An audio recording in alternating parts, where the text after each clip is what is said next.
এই যে বিরিয়ানি গুলো দেখছো এগুলো এখন প্যাকেট করা হবে। তার কারণ হলো তোমরা সবাই জানো এখন রমজান মাস চলছে, ঠিক সেই কারণের জন্য আজকে সন্ধ্যাবেলায় নামাজের পরে বিরিয়ানির ব্যবস্থা করা হয়েছে। এগুলো সব মসজিদে নিয়ে যাওয়া হবে। যাই হোক, আমরা সকালবেলা চলে এসেছি বাজারে, আমাদের টুকিটাকি কিছু জিনিসপত্র কেনা বাকি আছে। এখন আমরা এখান থেকে শসা, টমেটো, গাজর আর লেবু কিনে নিলাম। আলু, পেঁয়াজ, আদা, রসুন আর মশলাপাতি গুলো আগের দিনই আমাদের কেনা হয়ে গিয়েছিল। এখন আমরা মুদিখানার দোকান থেকে ঘি আর গোলমরিচ নিয়ে বাড়ি যাচ্ছি। বাদ বাকি সবকিছু ভাই সাইকেলে করে বাড়ি নিয়ে গিয়েছে। বাড়ি গিয়ে দেখি আমার বোনেরা সবাই মিলে প্যাকেট বানাচ্ছে। তোমরা তো দেখতেই পাচ্ছ অনেকগুলো প্যাকেট বানানো হয়ে গিয়েছে। আর এই বস্তার মধ্যে সব মশলাপাতি গুলো আছে। এবার আমার মা বস্তার মধ্যে থেকে সমস্ত মশলাপাতি গুলোকে বের করছে। এখানে অনেক মশলাপাতি আছে। আমাদের এখানে দুটো মসজিদ আছে। একটা মসজিদে সমস্ত কিছু পাঠানো হবে, ওখানেই রান্না করা হবে। আর একটা মসজিদের জন্য আমাদের বাড়ির থেকে রান্না করে পাঠানো হবে। এটা হলো আলু বোখরা। আমি আগে কখনো দেখিনি আর খাইওনি। এটা আমি প্রথমবার ট্রাই করলাম। ওইদিকে আমাদের পেঁয়াজ আর আলু কাটা প্রায় শেষের দিকে। বাইরে উঠানে আমাদের চট টাঙানো হচ্ছে, কারণ এখানে রান্না হবে। এই দেখো আমাদের চট টাঙানো হয়ে গিয়েছে। এখানে আমাদের সমস্ত কিছু আনা হয়ে গিয়েছে, গ্যাস আনা হয়ে গিয়েছে।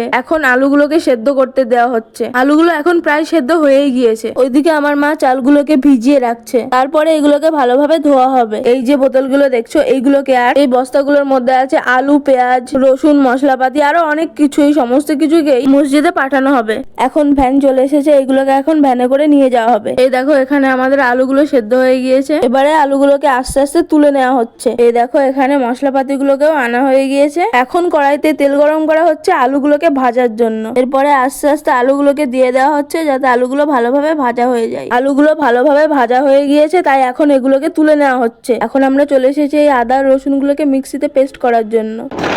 প্রথমে এটাতে জল দিতে ভুলে গিয়েছিলাম, তারপরে জল দিয়ে ভালোভাবে পেস্ট করে নিলাম।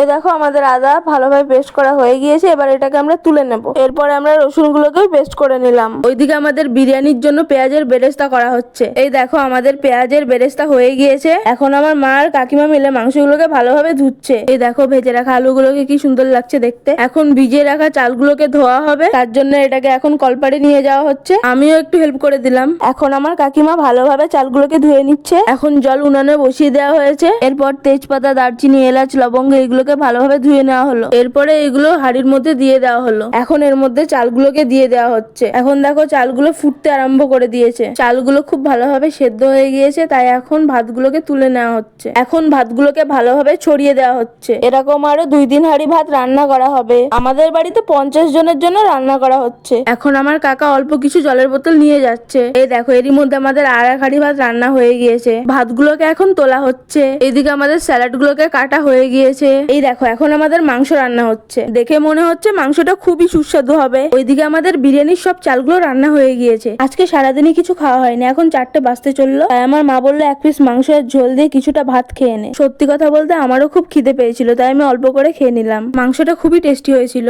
এই দেখো আমাদের বিরিয়ানি প্রায় হয়েই এসেছে। দেখো আমাদের বিরিয়ানি একদম তৈরি। এবার বিরিয়ানি গুলোকে প্যাকেট করতে হবে। এখন বিরিয়ানি গুলোকে প্যাকেট করা হচ্ছে। বিরিয়ানি দেখে মনে হচ্ছে দারুণ টেস্টি হবে। আমরা রান্না করা শুরু করেছিলাম সকাল 11টায়, আর এখন 5টা বাজে। সন্ধ্যা প্রায় হয়েই এসেছে। আর কিছুক্ষণের মধ্যেই বিরিয়ানি গুলোকে নিয়ে যাওয়া হবে, তাই আমরা সবাই মিলেই প্যাকেট গুলো করছিলাম। আমাদের প্যাকেট করাও হয়ে গিয়েছে, আর বিরিয়ানির প্যাকেট গুলো পাঠানোও হয়ে গিয়েছে। তোমরা সবাই দেখতেই পাচ্ছ এখন 6টার বেশি বাজে। আর এখন আমরা সবাই খেতে বসেছি। আমিও একটা থালায় বিরিয়ানি নিয়ে চলে আসলাম। বিরিয়ানিটা দেখতে তো খুবই সুন্দর লাগছিল, আর মাংসগুলো খুব ভালোভাবে রান্না হয়েছিল, আর আলুটাও দারুণ নরম ছিল। বিরিয়ানিটা দারুণ টেস্টি হয়েছিল।